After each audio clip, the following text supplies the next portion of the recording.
Hey, are you going to what? I'm live now, just so you know. Um, who's the 24th? Who are you talking about? I'm trying to think of which one you're referring to. Greg. Did he? No, I didn't. He No, did he's something. going to have something on the 24th. Really, I didn't know that. I mean, I know that they had something at the High Patrol, but it was during the state fair, after the state fair. There's Yes. something, and I missed it. Yeah, that was So I during haven't the day. seen Greg since he's retired from the High Patrol. Um, So, I did and notice. Oh, go ahead. I did notice though that he is he's traveling a lot. He just traveled. He always does stuff with Special Olympics. And that's what he did. Yeah, and he was gone to somewhere. Somewhere in the tropics. Yeah, I seen. I was like, this is pretty interesting that he's doing that. So Yeah. cool deal. So are we live? Well, we're live streaming now on Periscope right now. Hi everybody on Periscope. Hello, Yeah. and I'm over here right now at. I got to give me the acronym again. So it's oh, KY. No, think Clay. KC Think Clay. KCLY. There you go. I may have to kick Radio. you out if you can't remember. I don't get on the radio many times, other than this radio right here when I'm talking to dispatch. Yeah, KCLY. KCLY in Clay Center, Kansas. So, Yeah. Are you recording on your end I already? am recording. Man, they're getting we've upped the ante now for going live, and we're recording everything live here, recording there. But you know what? You are the first person that I ever put on. Actually, just grabbed him and put him in the studio live with me. And Do you remember that when you came in at one absolutely. time? Yeah. I don't mind it. I mean, I'm pretty comfortable in doing what I do, as long as there's an understanding of the topic we're going to talk about. I probably wouldn't step and sit down in this chair if it was like, let's talk about anything. Right. And I'd be like, I don't know what I'm getting myself into here, but when we're talking about a specific topic, I think I can handle myself there. Yeah, So that sounds good. it's a good deal. Well, today we're going to talk about putting the brakes on fatalities. Yes. And I knew that you were somewhat close to the radio station, and I thought, well, I'll get you. I tweeted to you, Yes, just to see what you could tell me about it, and of course you had a video, and you were obviously on a bike. I was. That is great. So Yeah, what was going on? The one thing, I was riding that bike around to promote the activities that we were doing in Lynn, Kansas today. Putting the brakes on Fatality Day is a day that in Kansas, and as well as across the nation, we sort of focus on trying to reduce traffic fatalities in our own state and across the nation. So that day, which was October 10th, was the day that we sort of all focused law enforcement about what can we do to prevent these fatalities and reduce that number across our own state.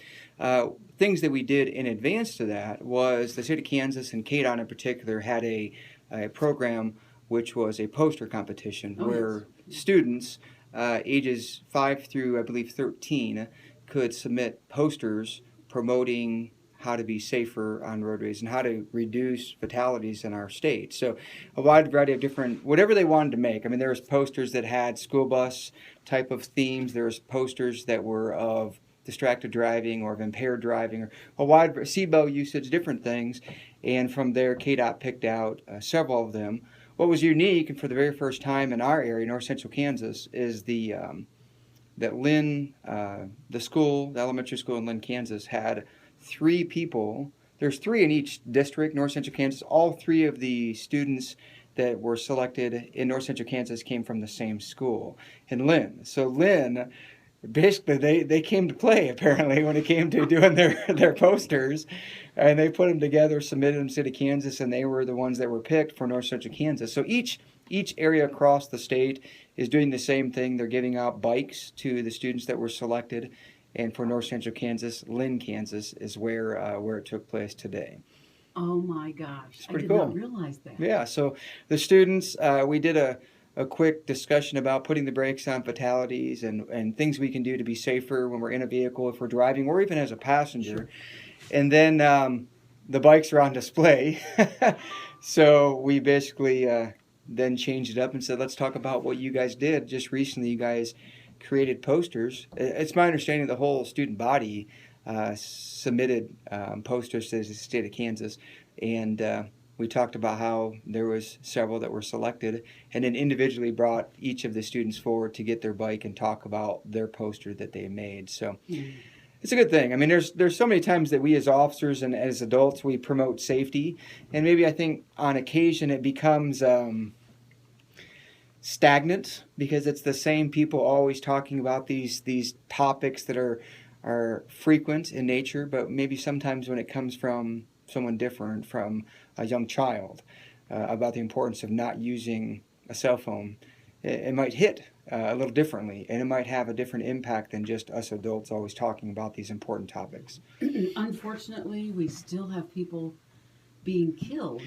Yeah. We have highway patrol officers. We have people that step out of their vehicle to do whatever after an accident, or I should say, maybe even after just maybe they run out of gas. Yeah, it just broke down a Wichita. Right. They had 2 of that. Right. Yes. And of course, highway construction workers. Yeah. Same thing. And it's like, can we not use some common sense?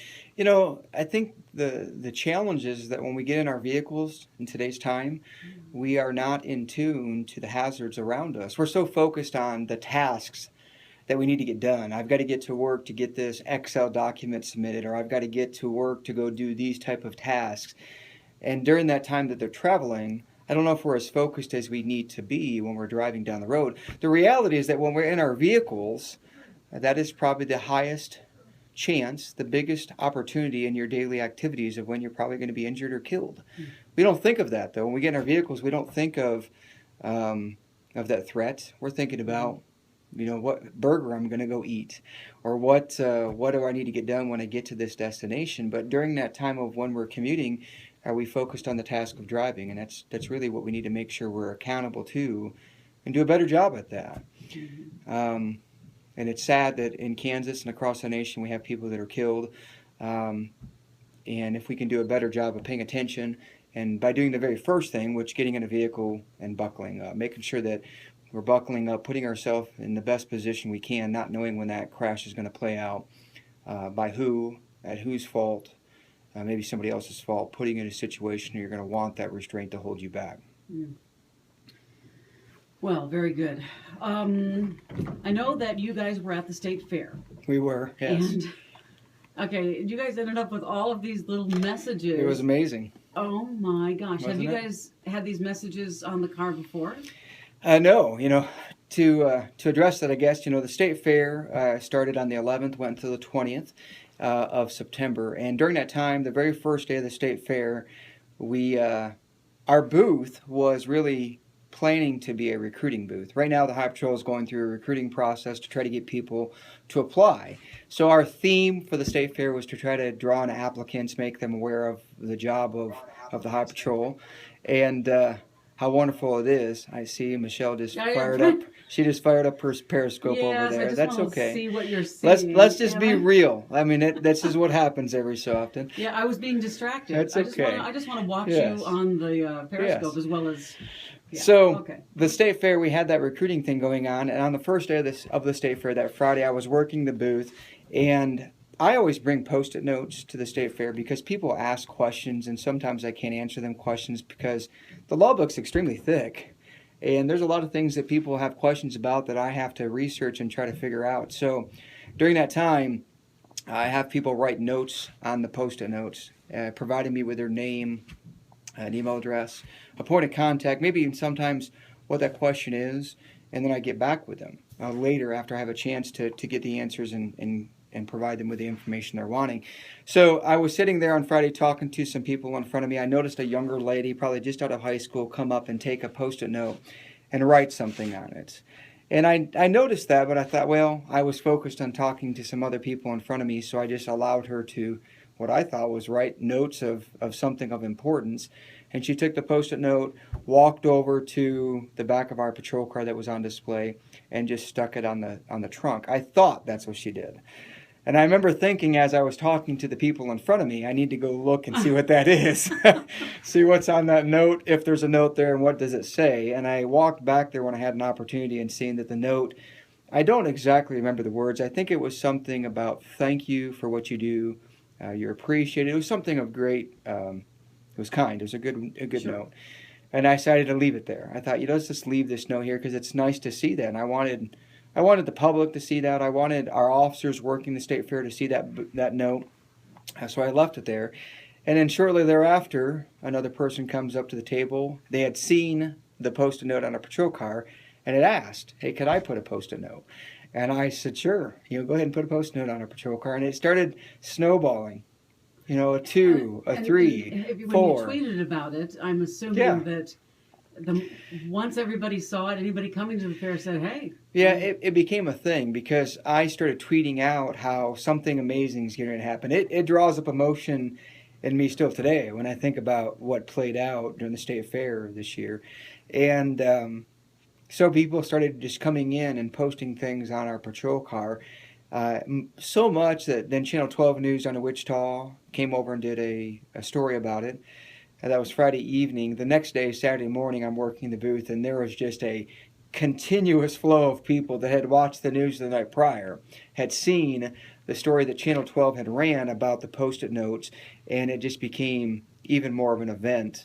So instead of our booth being about recruiting, which still was a small task, it became a moment during the next 9 days of the state fair of just interacting with the public and appreciating the thoughts of kind words that we were getting from them. In a time that I think most people across our nation thinks is a challenging time. And the reality is I try to tell people that, you know, I love wearing this uniform. I love it. I love wearing this uniform. And I think most officers do love wearing their uniform. And while there are times that we get in our day challenging moments of great difficulty, if it's working a fatal, if it's dealing with a hostile person after giving them a ticket, whatever it is, many times over though than that, I get kind words, and the people don't see that. The public doesn't see that. You know, they see the stories that are being put out on the news. They don't get to see me on the side of the road changing a flat tire and listening to the motorists talk about how thankful they are for me to help them change their tire because they maybe physically can't. And that happens a lot. I mean, a lot of people, are walking up to me and to officers across the nation and telling us thanks for what we do. For other emergency responders, I think of emergency responders because I think of the 2 firefighters killed in Kansas City last night as they dealt with and handled the fire that happened up there. The difficult job that we have. It can be challenging, but there's still a lot of great support that we have across Kansas and I'm sure across the nation. Oh, absolutely. And my son wears blue as well. So Yeah. He was also the subject of a video. I can't say that it went viral, but it attracted several thousand likes and shares. And Really? that's exactly what he was doing. He and the black officer were changing the tire of a black couple. Yeah. Yeah, and this guy stood by taping and said, "For all you people that think that cops are bad guys," and we know that there's bad in every profession, but we also know that there's bad in the public, and they can be merciless. Yeah, there's some there's definitely some challenging times, Yeah. and the reality is though the times that we're interacting with the public, us officers. A lot of the times we're interacting with the public are times of great stress, of great difficulty. If it's a crash, an arrest, a ticket, so in them moments, we have to be honest to ourselves and realize that these people that we're interacting with maybe are not going to be. I don't want to say as best as they can be. I'm trying to think of the words. I'm lacking the words right now, but I have to be accountable and realize that. To give them a little chance to breathe through that moment that's maybe not as enjoyable. While I have a job to do, and I need to do that with great respect and professionalism, that doesn't mean that I can't be, accountable and in tune to other person's feelings that are going through that moment there. So. And it is stressful. It can be very, very rough. Do you want to try and maybe get some questions answered from Periscope? I don't know. I tell you, one thing I've learned with Periscope is that either you focus on Periscope and you block everything else out, or you focus on the interview. See, but I'm gonna ask you. If you can, go ahead. I'll try to see. If anybody has any questions, I'll see what they have here. This is uncharted territory. Uncharted territories okay, here. So who knows? Oh, then I feel pretty good then because I've never been in uncharted territory. Yeah, this is unique. So, it's okay. Periscope listeners, viewers. How about focusing on that? On that, I have no idea I don't know what that means. I don't know. See, that's the thing. You never know what you're going to get with questions. Yeah. Sometimes these questions are. They might be they're using risky. Siri. I don't know. Nice yeah, it is a nice hair. Hey. I know.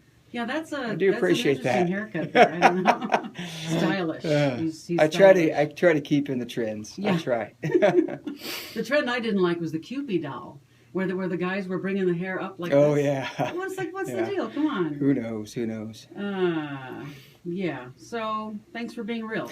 I try to be real. I mean, I think it's important for officers to be real, honest, and open as best as we can. There's times that I can't be as honest as I'd like, and that's because of an investigation. Or you think of a death notification. There's Right. times that people want to know a name of a person that's been killed in a crash, and I think it's more reasonable to hold that information and allow extended family to get that information first, and at the same time to allow that information to travel within that extended family before I put something out. So I hold that information usually. Do you get that a lot from media? I mean, is some media? Oh, I better not put you on the spot. No, I think that the media, and you being the media, I mean, they have a job to do. So they're asking the questions that their followers, their listeners, their viewers want to know. So when they ask these questions of me, I think I've built a very good relationship to know that when I say that I can't tell them, and I usually tell them that I can't because of these reasons, they recognize that. They don't want to harm or create hurt to anybody either. So they just want to be able to get as much information as they can. Yeah. And there's times that now is not that time. So one Periscope listener asked what the topic was. Initially, it was put the brakes on fatalities. Then we talked about the Post-it notes at the fair, and now we're just talking about questions that Periscopers are asking. And there were two. Oh gosh, now I can't remember. I know. See, it goes so fast. I'm from Dubai. I know, Dubai. Dubai, India. How cool is that? Isn't it? It's crazy how fast on Periscope these. Yeah. Does your state have the move over law? We do. Oh, who's with you today? See, they want to know. Well, see, okay, and I'm gonna hang on a minute here. I normally don't do this, but I can't see. It's Michelle here. KCLY Radio Clay Center. Woo-hoo. There it is, right there. But yeah, Periscope. The questions sometimes go so fast, and they fade out that you can't get them all answered. Yeah, so I just apologize and say I'm sorry. Post it again, and I'll see if you can answer it there. Well, post it again. As you were speaking, here's me trying to keep it. Here's one from Minnesota. Hey, Michelle. Yeah, it's amazing. Smoke eater. That sounds familiar, but I don't know who it is. I don't know. It's hard to say. Anyway, it is very, very hard to follow. I know. They do. Here's one from Ohio. That's amazing. The move over law. Did we talk about the move over law? Well, the question about the move over law, we do have the move over law in Kansas. We have two versions of it. The first one would be move away from emergency vehicles. Right. So we need to move away, slow down, give us room to operate. Right. Anybody that's an emergency vehicle, including KDOT, if they're on the shoulder working, give us some room. The other thing, when I think of the move over law, is the keep right law, moving over and staying to the right. Kansas law requires us to stay to the right outside of city limits. If we're other than an area within city limits, we can be in any lane other than that far left lane. So you think of a metropolitan area, Kansas City, Wichita, Topeka, that has 3 or 4 more lanes. You don't have to be to the furthest right lane. You can be a lane that's better adjusted to you because you're within city limits at that time. Right. What causes more accidents? The speeding or distracted driving like a cell phone? I think it's hard sometimes to quantify that. What causes more accidents? Because when I ask at a crash to the driver what caused you to go off the road, I think most people aren't accountable to the realities of what they're doing. And what I hear, what I believe occurs, is people say, no, it was a deer. An animal jumped out in front of me. That's what caused me to go off the road. And I have no way to sort of validate their statement, unless it's a significant crash where I get a warrant, we go through their phone, which does occur on occasion, to try to validate what are the circumstances that led up to a significant crash. I think the public would want that. Mm-hmm. If we had a fatality crash and you had a relative that was killed, you would want that officer to dig as deep as they can to find out who's at fault, and that includes sometimes going through a person's cell phone if we get the support of a judge to give us that warrant to do so. Yeah, I didn't realize that you had to have a warrant to do that. That makes sense. Are you allowed to drink and drive while periscoping there in Kentucky? I don't think so. Well, this isn't Kentucky. This is Kansas, and drinking and driving is not safe in anything. So you need to separate the drinking and driving. That's the easiest thing to answer that. Everyone lies to the police. Yeah, I don't know if it's challenging sometimes, but there are still a lot of people out there that they're just accountable to their actions and they'll straightforward tell me this is what I did and how they put themselves in a bad situation, and they want to move forward with a crash or an accident, whatever it is, to get through it. Are you allowed to periscope and drive? You know, I would think that would be a no. Kansas law, that probably would fall underneath the texting law. Texting law talks about not being able to communicate by voice or data. If you're periscoping and driving, you're providing data to be able to contact Periscope, to upload that feed, to download the questions that are coming in. So periscoping and driving in Kansas, I think, would be illegal. Now, I'm not a lawyer. I need to give you the disclaimer here. I'm just an officer with a sweet uniform and a cool hat and works for a great agency. But I would think that by the way I read texting laws, that periscoping and driving would be illegal. One says GPS is data, and that is true. However, it is. As you begin your GPS, at least the formal actual GPS, it'll say that it actually has a warning on it. So. GPS is data, but at the same time, if you look at Kansas state statute law, it actually gives some exemptions. One of the exemption is navigation. So I think when the question of GPS and it is data, there's an exemption within the texting law that would allow that feature. Do you ever write tickets for stuff you do when I'm off duty? And when I'm off duty, I try to be the best driver I possibly can be. You know, the reality is that everybody that drives in a vehicle has moments where they're not as good and as tuned as they should be. Do I write tickets to myself? Well, I don't know if that's the way it works. So I honestly no, I've never written myself a ticket. That's pretty awkward, I think, if I would ever do that. Yeah. Somebody said, are you trained in CPR? The Highway Patrol trains our officers in basic first aid and CPR. So we have that. Now, there are some agencies across the nation that actually they go even further with administering, in addition to basic first aid skills, they have even higher certifications. The Kansas Highway Patrol doesn't do that. We just have basic training of first aid and the need of other emergency responders that have higher level of training than I. Yeah. So. Yeah. You've never hit anybody for speeding, right? No, I've never. Good. And, you know, that question, and I see these questions, and some of these are very awkward. Some of these are certainly not reasonable or immature. They are immature Missy Girl questions. says it's immature. I mean, there's some of them are. I've never punched myself. I've never, my 16 years, I've never punched anybody. Jeff Wirtz wants to know what's the most awkward ticket you've ever had to write? The most awkward ticket that I've ever written. You know, that's hard. I mean, think of the 16 years that I've been an officer for the Highway Patrol, and I've written a lot of tickets. Maybe something embarrassing or something. Yeah, I see a lot of interesting things, that's for sure. When you see people driving down the road doing things they shouldn't be doing, or you see them parked on the shoulder and you're stopping to check on them because they're broke down. There's a lot. I don't want to get too deep into what are the things, but there's things that as emergency responders we deal with. Okay. So a Periscope broadcaster recently struck and killed a man in a crosswalk in Washington, D.C. See, and that's... Obviously, I mean, just Periscope has its place, but it's not while you're driving. Well, very good.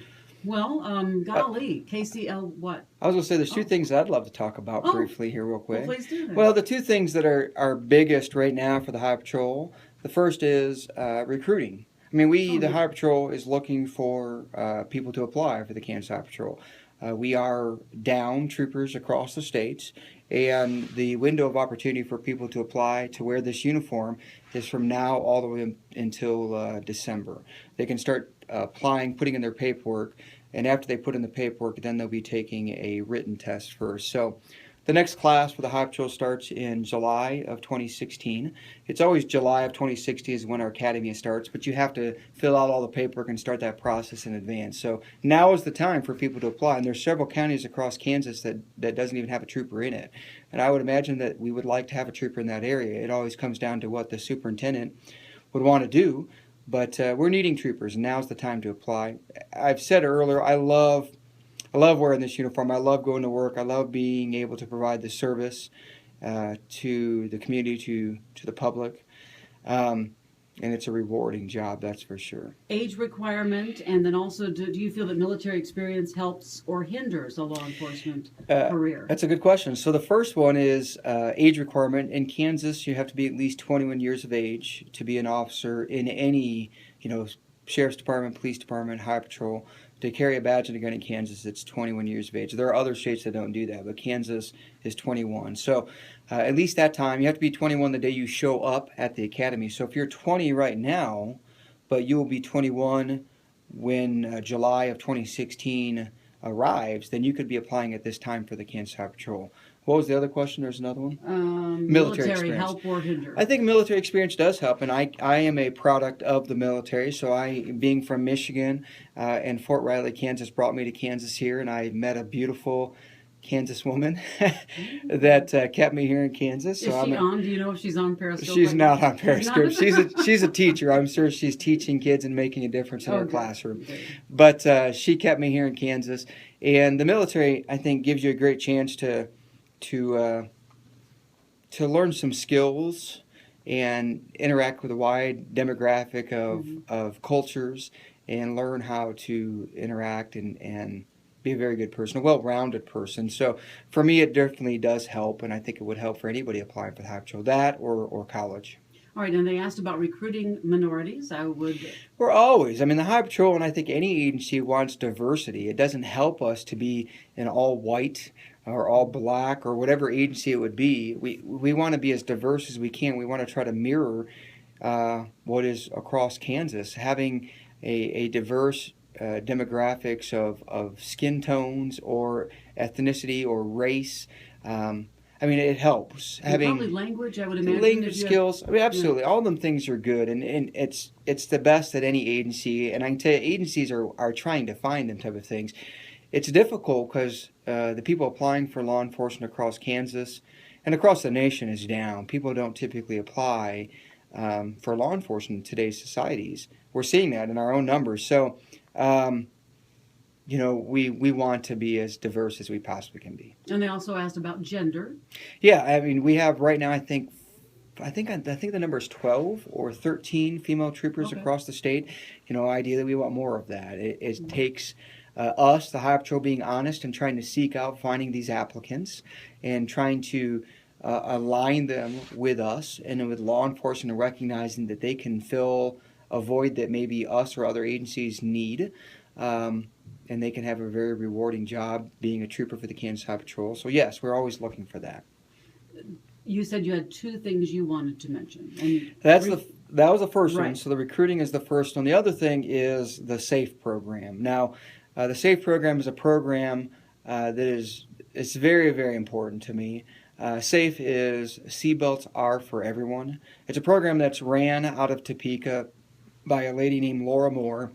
She is the coordinator, and there are schools all across Kansas that are signing up right now to be part of the SAFE program to increase seatbelt usage in their high school. There's a lot of schools still across Kansas that are not aware of the SAFE program or are not signing up, and I can tell you that it makes a big, big difference. I always tell people when I talk to schools, there's a lot of things that I do, and I have to try to decide where is my efforts and time best spent. Where's the effort and the rewards? Where's the efforts and the results that are going to come from that? And the SAFE program is one that has great reward. A school that starts out in the beginning of the school year will do a seatbelt survey. The student body will do a seatbelt survey, not letting the students know that they're doing this. They're standing in the parking lot watching the student body come in, and they're scoring if they're wearing their seatbelt or not. And they get a baseline of what their school is. And then they invite the student body to be a part of the SAFE program. They sign pledges to buckle up. Every month, the Laura Moore, the SAFE coordinator at Topeka, sends money to the school, and they get a gift card to be drawn out of the box to the student body that has signed them pledge cards. And every month that happens for the whole school year. And at the end of the school year, what we see is they do another seatbelt survey, and the usage rate in a school year jumps. Sometimes it jumps by great numbers, where maybe they start out as a 66% usage rate. Their students do. And at the end of the school year, they've jumped to an 85% usage rate. There's not a program that I can think of that has such benefits, that has made change. I want people to be buckled up at all times, not just because the law says so, but because they recognize that it's important to them. And that the SAFE program builds habits. A student starts out buckling up, and they do it for 1 month, they do it 2 months, and 3 months, and 4 months, and at the end of the school year, they've done it for a long time. It starts building these habits of always buckling up, so that when the SAFE program is over that school year, hopefully they're continuing to do so because they've gotten in the habit of just simply buckling up. And with that, it reduces death and injuries. It reduces the opportunities that I might have in standing on someone's front porch and telling them that their son or daughter has been killed in the crash, which is extremely difficult for everybody that's involved. The SAFE program is a program that's outstanding, and I want to see more schools sign up for that. Last year, there was hundreds of schools signed up. There needs to be more than that. I think of how many hundreds of schools are there across Kansas, and the number needs to be many more than what we've had in years past. And what we have is great, but we can do better than that. Kansas can do better than that. We as the community want our students safe. The students themselves want each other safe. They feel the effects of when a classmate is killed in the crash. They have the difficulties of losing someone in school. And this is a program that helps them build habits of being buckled up. Somebody asked about the officer in Kansas City, I believe it was, the Olive Garden. I'm not sure. An officer was asked, I believe it was Kansas City, officer was asked to leave because he was wearing his gun. He was having lunch. Oh, really? Yeah, and of course he tweeted or put a Facebook announcement. Post on it? Mm-hmm. And everybody got very, very upset, and it makes sense that they would. And Olive Garden, of course, apologized. It's not their... Yeah. Most restaurants welcome police officers. Absolutely. And this was a hostess. I'm pretty sure the hostess did not know. You know, what I would say, I think of something, it seems like there was an occurrence of that somewhere across the nation at a Taco Bell. And I remember people were messaging me on Twitter about Taco Bell, don't go to Taco Bell. And I just keep on thinking how, is all Taco Bells bad? Are all the employees that work in Taco Bells mirror and are the same as this maybe one individual that did something that wasn't maybe to the best of what they were working at, what they were doing? I think it's not the best thing. It would be comparable to say that every officer is bad. If there's one officer that's done something that is not reasonable, should every officer be labeled in a negative way? And that's what we would be doing if we said we're never going to Taco Bell ever again, or Olive Garden, whatever it is. It's an individual that maybe made a mistake that's not speaking on, everybody's on behalf. I would hope that people view me not just as a badge and a gun and a uniform, but they view me as Trooper Ben and what I do and how I conduct myself, not on the officer that's 5 counties or 5 states away. I want them to view them on my efforts and what the Kansas Highway Patrol represents. One person did ask, and we can keep going as long as you want. It's really up I'll to go you. as long as you want. That's okay. Yes, absolutely. One person asked about how is a death notification made? They teach us through the academy how to do that. And I can tell you that never being an officer before, it's difficult. And I remember going through the academy thinking, can I do this? Can I, even though I'm being trained to do this, can I stand in front of someone's living room or on someone's front porch and provide them with information that is the most difficult information to provide, and to be a part of someone's most difficult moments in their life? I can't think of any other moment that would be more challenging than this. So, what you do is you try to be real. I try to be real. I mean, I pride myself on being honest with people. I try to be real, and I try to be helpful as best I can. In the moments that I have provided death notifications, you as delicately, as professionally as you can, say the words. It's my sad responsibility to inform you that your son, your daughter, your mother, your father, whoever it would be, has been killed in a crash today. They're deceased. And then usually what I do is I stand back and I wait. And I see what type of, what do I have to work through now with this individual? Because it's not my job just to give them information and walk out. It's my job to provide them information and lift them up as best I can through that moment. And it's not easy. Where people have an array of emotion, and I have, in my 16 years, I've made so many death notifications. I have been at so many fatality crashes, and many of them are just burned into my memory, and experiences that I've been a part of. None of them are the same. And when you have an individual that just falls to the floor and cries like a small child, or you have an individual that yells and screams and pushes you physically off their porch because they don't know how to deal with it. And I understand, I mean, I can understand that there is a uncontrolled moment there in that how do you allow this person to deal with these very challenging emotions of losing a significant person in their life. Or you have some that are just silent and don't say anything at all. And you look at them and you try to work them through that. All of them are difficult. And you try to lift them up. You try to allow them the resources that you can, providing that service, that protection that the Patrol would want us to give, that officers would want them to give. It's not easy. It's not. It's one of the difficult things. I think people realize that that's one of the difficult things of being involved in being an officer, and it is. But you build relationships too with these individuals because now the many that I've given death notifications, I see these people in the community and they will absolutely come up and talk to me, and they know me as not just a badge and a gun and a uniform, and know me as Ben.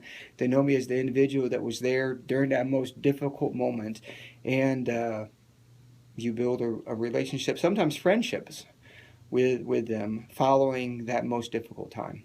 Mm-hmm. One individual on Periscope says, "Move to Memphis. We need you." I'm staying in Kansas, but well, I tell you, I love. I keep on saying that, but it's true. I try to be honest. I love wearing this uniform, and I fear the day when it's time to retire.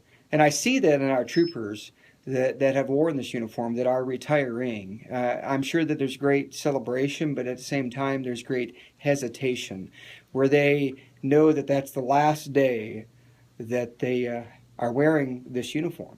Yeah. It's challenging. Somebody in Australia wants you to say hello. Hello, Australia. Hello. And we had do we have Mumbai, India? We've got Dubai. We've got a wide variety. You never know what you're going to get when it comes to a Periscope session of where the people are at, or what the type of questions you're going to get. That's for sure. I think this is an outstanding way for communities and for people to see officers. Mm-hmm. They see us, like I've said, in them difficult times, and they don't get a chance to ask questions during that ticket, accident, or arrest. I mean, they generally don't. They might, but it's very specific to the topic at the time. Compared to just having a moment to ask questions like this through Periscope about maybe, do I eat donuts? Do I like to eat donuts? No, I love eating donuts. I just don't do that when I'm in uniform. That's sort of my own rule. But, I mean, there's things that people can ask and see me as more than just a uniform. They can see me as an individual that's passionate about what I do and likes to be there for the public. Smoke eater must have been a previous... I don't know. I've seen somebody says they hate their retirement, and I think it's challenging. Yeah. I mean, people know me across Kansas and across the nation and around the world as Trooper Ben. I mean, I interact with people frequently all over the world. And even though I'm years and years away from retirement, I always think, when I retire, I'm not Trooper Ben, I'm ex-Trooper Ben at that moment. So it's an adjustment I think anybody that's retiring has to work through. Where are they going to put their efforts into at that time? Smoke Eater's a firefighter. And is he? Prior to your tears, somebody did say, "Why are you sniffling? Do you have a cold?" I'm not, no, I just am an emotional guy. I think that's a reasonable thing to do, is to sometimes let the public know that, I'm an emotional guy. That's the way it is. When I start and talk to people about topics that tug at my heartstrings, I want people to see that. I want them to know that it's not just a 9-to-5 job. I'm doing more than just that in my 9-to-5 job. I'm going to work and I'm wanting to make a difference. Earlier you had talked about media and really, and I think you and I have talked about this too, and myself and the tweeting cops down in Riley County. Don't know if this is good. My wife is asking if you're married. Yes, he's married. Yeah, I'm married. His wife's asking that too. That's funny. Oh, that is funny. Goodness gracious. All right. So what I was going to say was, for media, this has just been incredible. The whole tweeting troopers and so on. and so I can see how individuals in a variety of situations, like today, you were at a school, then Yeah. you stopped at another school just because you happen to be Yeah. close by. Well, that's it. I mean, Clay Center Community High School, I've built enough relationships with the student body there that, I think it's important just to stop it and say hi to them. They're important people, and they've got a life they're living, and there's difficulties, and there's great things happening in their day. And if I can stop it and just talk to them and have a conversation, I think that matters. We as officers need to make sure we're doing that. It's not just about tickets and accidents and arrests. It's about being approachable, being accessible, and being able to interact with the community that they're in. I always think about like black and white photos of officers of years past where they're sitting down drinking coffee with the community. That's what they did. They were in line and built these relationships with the community because they were with them. And we as officers need to make sure we're doing that again. We're with them, talking to them, and accessible, not guarded, not standing in the corner of the room just looking over everybody, but within them and talking to them and accessible. Somebody asked about traditional media versus Social media. And these messages don't stay on the window, so I don't know. Well, social media, I think anybody can be a reporter these days. Social media, what I would say now is, I know anybody can be a reporter. I'm sorry, it's the truth, isn't it? It is. True. Yeah. The thing with social media, though, that they don't have to be necessarily as accountable to what traditional media outlets would be. Oh, yes. So when you deal with social media, people posting out information, how validated is that? How accurate is that? Is it just hearsay rumors, or is it actually legitimate things that are being put out? So them are the hesitations when it comes to social media. But how does social media growth? See, it's gone again. I know it goes that fast. How does social media growth affect the way you deal with traditional media? Well, I think for me, it's made a better. I mean, social media and its growth. How has it dealt with me in traditional media? I think it's made a better relationship. Years ago when we weren't the tweeting troopers, we weren't on Twitter, I knew media outlets, I knew some of the reporters, but I can tell you honestly that when a call came from them, I was very guarded a little bit, like who is this person, what do they want, what do they need to know, what information do I need to gather up in advance to them coming and talking to me. And that's not the case now. When I get a call from you, or I get a call from Channel 12 or Salina Journal or a radio station somewhere else, wherever it is, I've built relationships with people that I wouldn't have had because of social media, because of Twitter, which has helped. It's built lines of communications that I did not have prior to being on Twitter. So it's definitely made a difference. And somebody's asked about best advice to either a seeking or a new or a young officer. Well, I tell you, a person that wants to be an officer, I think of people that are not 21, first off. They have years to go before they hit that magic age to start applying.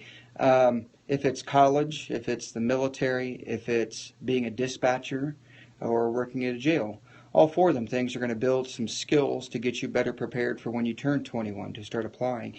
A lot of law enforcement agencies have ride-along programs. Explorers? Yeah, Explorers, like Salina Sheriff's Department, I believe, has Explorers. The Highway Patrol doesn't have that, but we have programs across the nation where you can mentor or watch and be a part of the activities of officers and build some skills, but also give you a chance to realize this is truly what you want to do. I mean, everybody has a belief of what they want to do. I remember when I was growing up, I wanted to be a football player. Well, I had never played football in my life, but that's what I was going to do. And the reality is that sometimes there's things that maybe you're not going to be doing in your life, and it comes from being around it, being a part of it, realizing you have some skills that are going to make you good at it. And that might be through the Explorers or through being a mentor to somebody else or watching somebody else that can mentor you. So. And yes or no, is it best to be college educated before you join? Well, I think it always helps. Now, to be honest, I have just a high school diploma. I have no college at all. Well, one day I hope to get that. I just have that high school degree. So any agency wants to see someone that has bettered themselves. They have, through their life, done things to make them better in their life and gained better skills to better shop themselves, I guess you could say, to whatever position they want to be in the future. So college is going to do that, and the same thing when it comes to the military or being a dispatcher, gaining the skills of how to talk on the radio, how to interact with officers, or working at jail, dealing with state laws and prosecuting people and dealing with patting people down. You're going to learn a lot of things working at jail too. Yeah, we're going to add another aspect to this. What's this? My husband is I'm going to FaceTime really, really quick with my husband. This is interesting. Listen, we'll close that. Somebody's FaceTiming now. I'm hoping that I can FaceTime, but if he's driving, he won't FaceTime. Yeah, please don't. Yeah, that wouldn't be good to FaceTime and drive. That'd be maybe not. He's probably wondering, why is she calling me on FaceTime? Probably not going to work. Unavailable. Yep, not going to Dang work. it. Darn, that's probably okay. That's okay. Okay. Well, very good. I sure appreciate all of this. Real quick, let's just for the heck of it, and you're going to have to read them to me. Yeah. Because I've already turned mine off. It says something. Where is everybody coming from? Where's everybody listening from on Periscope? Well, I mean, if people have an opportunity to keystroke in where they're from, and that's all. Just right the now state, yeah. or if they're in Kansas, what town? So you got Tennessee, you got Michigan. Hey, that's sometimes Michigan. So Lawrence, Kansas is the third one. Texas, where everything's big in Texas. Minnesota, Kansas City, MO, South Dakota. We've got, them are the ones rolling through. We've got Alabama, Huntsville area, Alabama. Mexico, Lenexa, Georgia, Topeka, Austin, Texas. So there's a wide variety of people that are coming through from all different spots. It's Virginia. And he said it's just a lot easier for him to be on camera, so I figured I better come around to the other side here. I know, see? That's good stuff. How cool is that? It is pretty cool. How many people? Have a good day, Ben and Michelle. Yeah. Missy Girl. Who's Missy Girl? Is this the Missy I know in Clay Center? It maybe is. Who knows? Yeah. Who knows? Hi, Michelle. Hi. She said hi before too. Hard. Are you Missy and my neighbor, Missy? Hard to say. Michelle, you're awesome. Michelle's look awesome. at that. I know. See. I haven't brushed my teeth since lunch. I'm getting kind of close They can't here. tell that though. They can't tell that. Great interview. Holy cow. Nice arms. Yeah. They're not talking about. Yeah, well, you know what? It's also. Come on now. It's also because you're at this angle. Yes. He's actually this little weakling. Really. I'm just saying. Just a twig of a guy. I know. That's exactly it. Okay. Yes. Battery on a law enforcement officer. Okay.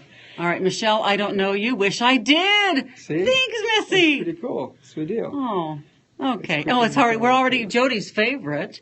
PIO for Sheriff's Office, hoping to... Multimedia beast like that. Ooh, beast. Yeah. All right. I just try to be real. All right. Okay, well, Periscope people, I'm going to close this out, as I always try to say with people. Follow me on Twitter, so at TrooperBen, KHB Michelle. What's your Twitter handle? It's KCLY Michelle. That's KCLY Michelle. And not O. Make sure it's L. Okay. KCLY Michelle. Okay, so there's her Twitter handle there. And before I close right here, I always try to tell people to make sure they always buckle up.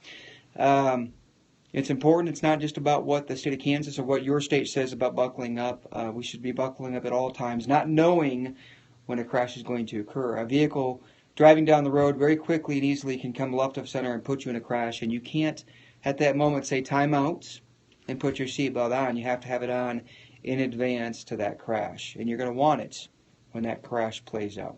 Everybody be safe, and I'll talk to you in the near future.